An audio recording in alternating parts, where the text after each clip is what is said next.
السلام علیکم ورحمۃ اللہ وبرکاتہ۔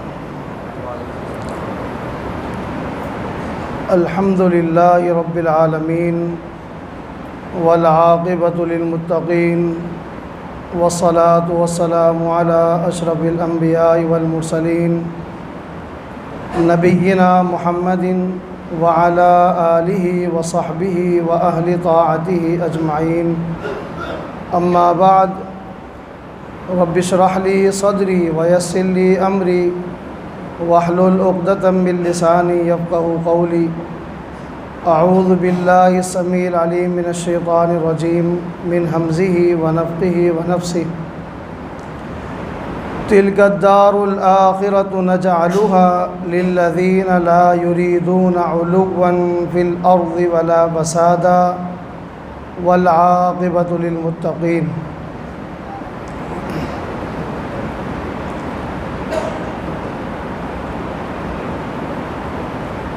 بڑی معروف اور مشہور حدیث ہے، عقبہ بن عامر رضی اللہ عنہ حدیث کے راوی ہیں، کہتے ہیں کہ رسول اکرم صلی اللہ علیہ وسلم سے پوچھا گیا، من نجات یا رسول اللہ صلی اللہ علیہ وسلم۔ اللہ کے رسول صلی اللہ علیہ وسلم، قیامت کے دن نجات کیسے ممکن ہے؟ اس لیے کہ دنیا کی زندگی تو گزر جانی ہے، سکھی حالت میں بھی دکھی حالت میں بھی۔ آخرت کے مقابلے میں دنیا کی زندگی ایک خواب کی طرح ہے۔ جس طرح رات کو انسان نیند کی حالت میں کوئی خواب دیکھے، اس کی بیداری کی زندگی کے مقابلے میں ایک خواب کی کیا حیثیت ہوتی ہے؟ یہ دنیا کی حیثیت ہے۔ اس کے مقابلے میں آخرت کی فکر صحابہ کرام کو ہے، کیونکہ دنیا مختصر ہے، وہ تو جیسے تیسے گزر جائے گی۔ آخرت میں نجات کیسے ہوگی؟ اصل فکر آخرت کی، اور آخرت کی فکر کیوں نہ ہو؟ یوم یفر المرء من اخیہ و امہ و ابی، وہاں کوئی کسی کے کام نہیں آئے گا۔ بیوی اپنے خاوند سے، خاوند اپنی بیوی سے بھاگیں گے۔ یوم لا ینفع مال ولا بنون، آخرت کی فکر کیوں نہ ہو؟ وہاں نہ مال کام آئے گا، نہ تمہاری اولادیں کام آئے گی۔ اس آخرت کی فکر کیوں نہ ہو جہاں لا تظلیم علیہم اليوم، اس دن کسی کے اوپر کوئی ظلم زیادتی نہیں ہوگی۔ فمن یعمل مثقال ذرۃ خیرا یرہ وَمَن يَعْمَلْ مِثْقَالَ ذَرَّةٍ شَرًّا يَرَهُ، ذرے کے برابر کوئی نیکی کی ہوگی سامنے رکھ دی جائے گی، ذرے کے برابر کوئی کمی کوتاہی ہوگی، کوئی گناہ کوئی غلطی ہوگی، وہ بھی سامنے کر دی جائے گی۔ اس کی فکر کیوں نہ ہو؟ اس دن کی فکر کیوں نہ ہو جس دن اپنی پوری زندگی کا انسان جب تک حساب کتاب نہیں دے دیتا، اس وقت تک اس کو قدم ہلانے کی بھی اجازت نہیں ہوگی۔ اس دن کی فکر کیوں نہ ہو جس دن، جس آخرت کا پہلا دن 50,000 سال کا دن ہے، اس کی فکر کیوں نہ ہو؟ اس لیے صحابہ کرام کے سوالات ہمیشہ اس دن اخروی زندگی کے بارے میں ہوتے تھے، کبھی بھی دنیا کے حوالے سے نہیں۔ کوئی سوال نہیں ملے گا، ان کی فکر ہر وقت آخرت کے حوالے سے۔ یہی تو وجہ ہے نا، جب کبھی بھی کائنات کے امام محمد الرسول اللہ صلی اللہ علیہ وسلم نے کبھی کسی صحابی کو آفر کی ہو کہ مانگو، کیا مانگتے ہو، آپ اٹھا کر دیکھیں صحابہ کرام نے کیا مانگا۔ اس لیے کہ آفر کرنے والا کوئی دنیا کا بادشاہ نہیں ہے، جس کی سورس دنیا کی حد تک ہو، وہ خالی دنیا کا بنگلہ، محل، کوٹھی، جائیداد، عزت، شہرت، کرسی، یہ سارا کچھ دنیا کی حد تک دلا دے، یہ آفر کرنے والے کائنات کے امام محمد الرسول اللہ صلی اللہ علیہ وسلم، دنیا مانگو دنیا ملے گی، آخرت مانگو آخرت ملے گی۔ جب کبھی صحابہ کرام سے یہ آفر کی گئی، صحابہ کرام نے کیا مانگا؟ ربیہ کو دیکھیں رضی اللہ عنہ، جو نبی علیہ الصلوۃ والسلام کے خادم تھے، دن کو رات کو اللہ کے پیغمبر صلی اللہ علیہ وسلم کے دروازے کی چوکھٹ پر بیٹھ جایا کرتے تھے۔ ہو سکتا ہے اللہ کے پیغمبر صلی اللہ علیہ وسلم کسی کام سے باہر آئے، پانی کی ضرورت پڑ جائے، پانی لے کر بیٹھیں، پانی کی ضرورت نہ بھی ہوئی تب بھی آپ کی خدمت ہو جائے گی، قربان جائے۔ ایک دن اللہ کے پیغمبر صلی اللہ علیہ وسلم پانی کی تلاش میں اپنے دروازہ کھولتے ہیں، دیکھا کہ دروازے کی چوکھٹ پر ربیہ بیٹھا ہے، نوجوان صحابی ہے، ابھی کنوارا ہے، شادی نہیں ہوئی۔ ربیہ یہاں کب سے بیٹھنا شروع کیا ہے؟ اللہ کے پیغمبر صلی اللہ علیہ وسلم، میں تو ہر رات یہیں بیٹھ کے گزارتا ہوں، کبھی آپ کی خدمت کا موقع ملے گا۔ قربان جائے، اللہ کے پیغمبر صلی اللہ علیہ وسلم اس نوجوان سے اتنا خوش ہوئے، فرمایا کہ ربیہ سل تؤتا، جو مانگو آج مل جائے گا۔ اللہ اکبر، جو مانگو ملے گا۔ ہم ہوتے کیا مانگتے؟ اللہ کے رسول ایک کارخانے کا بندوبست کروا دیں، ایک بنگلہ مل جائے، کوئی اچھی نوکری مل جائے، کوئی اچھی سواری مل جائے، اس لیے کہ ہماری سوچ کا محور صرف اور صرف دنیا ہے، کوئی فکر نہیں اس دن کی، کس طرح نجات ہوگی، کس کا چھٹکارا ہوگا۔ جس دن کے بارے اللہ فرماتا ہے لمن الملک اليوم للہ الواحد القہار، للہ الغفور الرحیم نہیں کہا، عزیز الجبار، عزیز القہار، عزیز الغفار، عزیز الحکیم کے لفظ نہیں ہے، واحد القہار، اکیلا بھی ہوں اور قہار بھی اس دن کا مالک میں ہوں، کوئی رحم نہیں، رحمت کا کوئی تصور نہیں کافروں کے لیے۔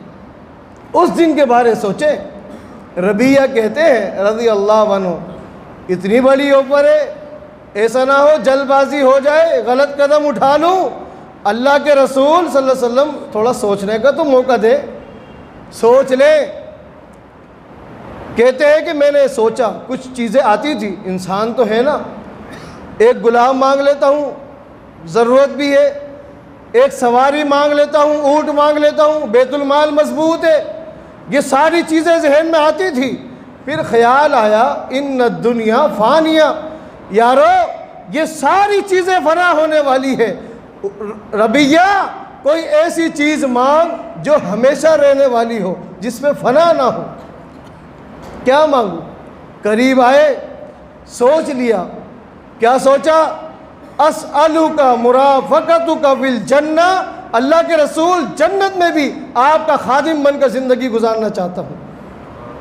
یہ سوچ، کچھ انصار صحابہ آئے تھے نا پانی کا مسئلہ حل کروانے، مدینہ کے اندر پانی کی قلت ہے، باغ کھلیان سوکھتے جا رہے ہیں، چلتے ہیں اللہ کے رسول صلی اللہ علیہ وسلم کے پاس اور پانی کا مسئلہ حل کرواتے ہیں۔ یا تو آپ اللہ سے دعا کریں اللہ پانی دے دے، یا پھر ہمیں حکم دے ہم نہر کھود دیں۔ اللہ سے دعا کر دے، پہاڑوں کو حکم دے پہاڑ پھٹ جائے، یہاں سے چشمے پھوٹ پڑے، اللہ کے لیے کیا مشکل ہے؟ کچھ سمجھدار صحابہ، دانا قسم کے لوگ مل کر نبی علیہ الصلوۃ والسلام کے پاس آ رہے ہیں، یہ درخواست لے کر کہ آج پانی کا مسئلہ مدینہ والوں کے لیے حل کروانا ہے۔ اللہ اکبر۔ نبی علیہ الصلوۃ والسلام صحابہ کرام کے مبارک چہروں کو دیکھ کر بھانپ لیتے تھے، یہ صلاحیت ہمارے اندر بھی ہے۔ کسی کو خوش دیکھتے ہیں پوچھتے ہیں بھائی خیر تو ہے، اتنا خوش کیوں ہو؟ خیر تو ہے۔ اگر کسی کو افسردہ دیکھتے ہیں، پریشان دیکھتے ہیں، تب بھی خیریت لیتے ہیں، اللہ خیر کرے، کیا ہو گیا؟ یہ صلاحیت ہمارے یہاں بھی ہے۔ نبی علیہ الصلوۃ والسلام نے بھاپ لیا میرے صحابہ پریشان ہیں، افسردہ چہرے ہیں، قریب آئے، اللہ کے پیغمبر صلی اللہ علیہ وسلم نے ان کے کچھ بولنے سے پہلے ہی فرما دیا میرے انصار صحابہ آج جو مانگو گے اللہ تعالیٰ سے تمہیں دلوا دوں گا، جو مانگو گے۔ ان میں سے ایک صحابی کہنے لگے لوگوں ابھی اپنا منہ نہیں کھول دینا، اپنی فرمائش رکھ نہیں دینا، اتنی بڑی آفر ملی ہے کہ جو مانگو گے مل جائے گا، جو مانگو گے اللہ سے دلوا دوں گا، جو مانگو گے اللہ سے دعا کروں گا اللہ دے دے گا۔ سوچنے کا کچھ وقت لے لو، کچھ مہلت لے لو، ایسا نہ ہو جلد بازی ہو جائے۔ اللہ اکبر۔ وہاں سے کچھ سائٹ میں ہوئے اور اب مشورہ ہو رہا ہے کہ مانگے کیا، حالانکہ سوچ کے تو آئے تھے آج مدینہ والوں کے لیے پانی کا مسئلہ حل کروائیں گے۔ اب مشاورت ہو رہی ہے، کیوں؟ کہنے والے، اوور دینے والے کائنات کے امام محمد مصطفیٰ ہیں صلی اللہ علیہ وسلم۔ دنیا نہیں، اب آخرت کی باری ہے۔ قریب آئے، اللہ کے پیغمبر صلی اللہ علیہ وسلم سوچ لیا۔ کیا سوچا؟ کیا مانگنا ہے؟ کیا فرمائش ہے؟ اللہ کے حضور صلی اللہ علیہ وسلم آپ اللہ سے دعا کر دیں اللہ تعالی ہمارے گناہوں کو معاف کر دے۔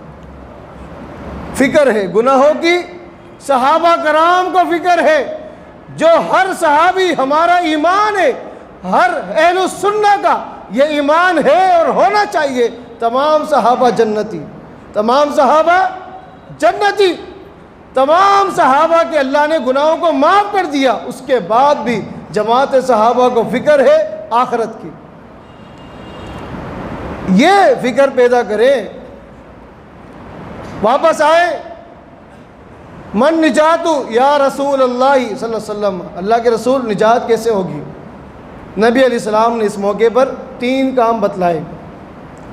نمبر 1، جس کا ہمارے موضوع سے کچھ تعلق ہے، امسک علیک لسانک، عقبہ اگر قیامت کے دن نجات چاہتے ہو اپنی زبان پر کنٹرول کر لو، بس تم کامیاب ہو۔ من کان یؤمن باللہ والیوم الآخر فلیکن خیرا او لیصمت، جو اللہ پر قیامت کے دن پر ایمان اور یقین رکھتا ہے اسے چاہیے اپنی زبان کھولے خیر کے جملوں کے لیے، ورنہ خاموش رہے، ورنہ خاموش رہے۔ خاموشی اللہ تعالیٰ کو پسند ہے۔ آپ تھوڑا سا غور کریں، یہ جو ہم حدیث سنتے ہیں اور ہمیشہ ہم عمریں گزر گئی ہیں حدیث سنتے سنتے، لیکن اس کا فلسفہ ہم نے نہیں سمجھا۔ من لم یدع قول الزور والعمل به فلیس للہ حاجۃ ان یدع طعامہ وشرابہ۔ اس کا کیا معنی ہے؟ جو شخص اپنی زبان پر، اپنے ہاتھ پر کنٹرول نہیں کرتا اس کا کوئی روزہ نہیں۔ اس کا کیا معنی؟ جبکہ روزے کا زبان اور ہاتھ سے تعلق ہی نہیں ہے، روزے کا تعلق ہے پیٹ سے۔ انسان بھوکا رہے، پیاسا رہے، کچھ کھائے نہ حلال نہ حرام، بیوی کے قریب نہ جائے، یہ روزہ ہے۔ اسی کا نام روزہ ہے نا، اسی کو روزہ کہتے ہیں۔ لیکن یہاں بالکل عجب معاملہ ہے، من لم یدع قول الزور والعمل به، اس کا معنی کیا ہے؟ اس کا معنی یہ ہے کہ روزہ در حقیقت ہمیں بھائی چارگی کا سبق دیتا ہے، اتحاد اتفاق کا سبق دیتا ہے۔ کیوں؟ روزے کی حالت میں انسان کو یہ سبق ملتا ہے اور یہ احساس دلایا جاتا ہے اگر تجھ سے کوئی بات کرے تب بھی تو کہہ دے انی صائم، میں روزے سے ہوں۔ اپنی زبان پہ کنٹرول رکھ، اپنے ہاتھ پہ کنٹرول رکھ۔ یہ روزے کی تجھے علامتیں بتائی ہیں، اگر روزے میں تو نے یہ کام کر لیا جو 1 مہینہ کرنا ہے، یہ در حقیقت تیرے لیے سبق اور پریکٹس ہے باقی 11 مہینے بھی تیرے اسی طرح گزر جائیں گے۔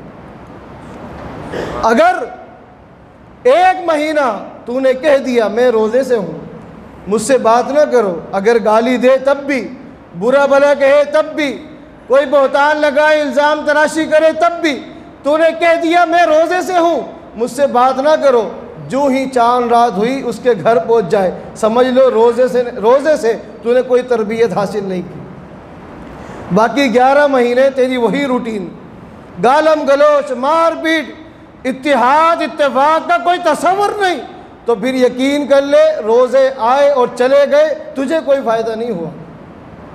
عزیز دوستو، یہ روزہ، باقی تو ہر عبادت اگر دوسرے پہلو سے دیکھا جائے، ہر عبادت، حج دیکھ لے، مخصوص ایام ہیں، مخصوص دن ہیں، مخصوص تاریخ ہیں، ان ایام ان تاریخوں میں ہر زبان کا، ہر رنگ اور نسل، ہر چمڑی کا شخص، ہر مسلمان ایک ہی لباس میں ملبوس آپ کو تلبیہ پڑھتے ہوئے بیت اللہ میں نظر آتا ہے۔ یہ بھی اتحاد اتفاق کا درس دیتا ہے۔ نماز ہے، اس کا ایک وقت ہے، اس وقت پر ہر مسلمان آپ کو اللہ کے گھروں میں، مساجد میں نظر آتا ہے، پیر سے پیر ملا کر، کندھے سے کندھے ملا کر ایک ساتھ کھڑا ہوتا ہے۔ یہ عبادت بھی اتحاد اتفاق کا درس دیتی ہے۔ اسی طرح روزہ بھی ہے، اس کے روزہ رکھنے کا وقت مقرر ہے، افطار کا وقت مقرر ہے۔ یہ روزہ درس دیتا ہے، لوگوں جس طرح تم نے سنت نبوی کو دیکھ کر، سمجھ کر اس پر عمل کی کوشش کری ہے کہ فجر کے بعد بھی کھاؤ گے تو روزے نام کی چیز نہیں، افطار سے پہلے کھا لو گے روزے نام کی چیز نہیں، اس سنت کے دامن کو تھام لو، تم نے روزے کے مقصد کو پا لیا۔ عزیز دوستو، بھائیو، یہ روزے کا مقصد ہے امسک علیک لسانک، اپنی زبان پر کنٹرول رکھیں۔ اس کے حوالے سے کافی کچھ کہنا تھا لیکن وقت پورا ہو گیا۔ آج کے درس سے ہمیں یہ جو چیز ملی ہے وہ یہ ہے، آخرت میں نجات چاہتے ہو، روزے سے آج درس سبق سیکھ لو، درس سیکھ لو، تربیت حاصل کر لو، اپنی زبان پہ کنٹرول رکھیں۔ کوئی گالی، کوئی کچھ کہتا رہے، آپ اسے کہیں میں روزے سے ہوں، میں بات نہیں کر سکتا۔ جب 1 مہینہ یہ ہوگا، 11 مہینے انشاءاللہ اللہ کی توفیق سے اسی طرح گزر جائیں گے۔ دعا کریں اللہ تعالی ہم سب کے روزوں کو قبول فرمائے۔ روزوں کے جو فلسفے ہیں، تقوی ہے، للہیت ہے، پرہیزگاری ہے، اثار اور ہمدردی ہے، اتحاد اتفاق ہے، باقی جتنے فلسفے ہیں، اللہ تعالیٰ تمام تر فلسفوں کو سمجھ کر اس پر عمل پیرا ہونے کی توفیق عطا فرمائے۔ اقول قولی ھذا استغفر اللہ لی ولکم وآخر دعوانا ان الحمد للہ رب العالمین۔